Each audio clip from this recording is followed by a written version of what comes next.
11 Alive political team member Zach Merchant joining us now with a look at how we got here and what comes next.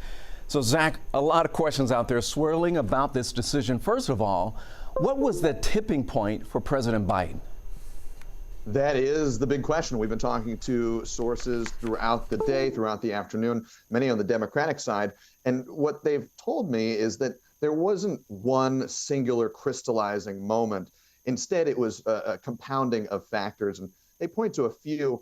They mentioned that there have been reports of dwindling ability to fundraise for the president, particularly from high dollar donors, which are important in a modern presidential campaign. They also mentioned that President Biden likely had concerns about his legacy. But the theme they keep circling back to, our sources, they say, is that, as one of them put it, there has been a cavalcade of calls for the president to withdraw from this race. It's been about a month since that debate in Atlanta, and the president, despite his efforts, has not been able to shake these calls, and they've come increasingly from increasingly high-level Democrats within the party. And at some point, our sources say it just became too much, and the president got to the decision that he got to today, announcing he was withdrawing from this race.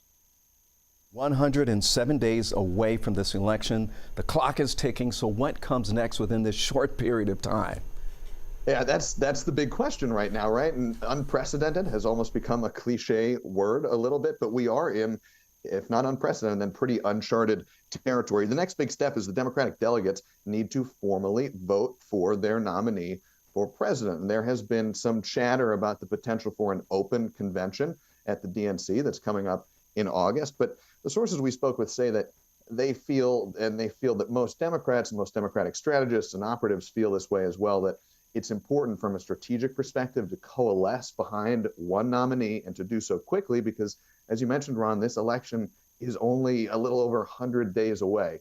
Now, anything could happen, but with President Biden's endorsement alongside endorsements from other major Democrats, including the Clinton family, it's safe to say that Vice President Kamala Harris is probably the front runner in this nomination contest. But again, nothing is quite set in stone yet. Okay, well, I've got voices in my head, AKA producers telling me we only have 10 seconds left here on this particular one. What are the other possible contenders that could rise out from the Democratic Party? I'll try to do this as quickly as possible. Right. We hear the big question is going to be perhaps who the running mate of the nominee could be. A few names that have been floated: North Carolina Governor Roy Cooper, Pennsylvania Governor Josh Shapiro. One last note very quickly here. One name that we hear floated is Georgia Senator Raphael Warnock. One of our sources, Howard Franklin, he's a frequent guest on the Georgia Vote, has said he has spoken with Senator Warnock and that while the senator is flattered to be in the conversation, he's not interested in the job. Okay, Zach, thanks a lot. Thanks for joining us remotely from Pennsylvania.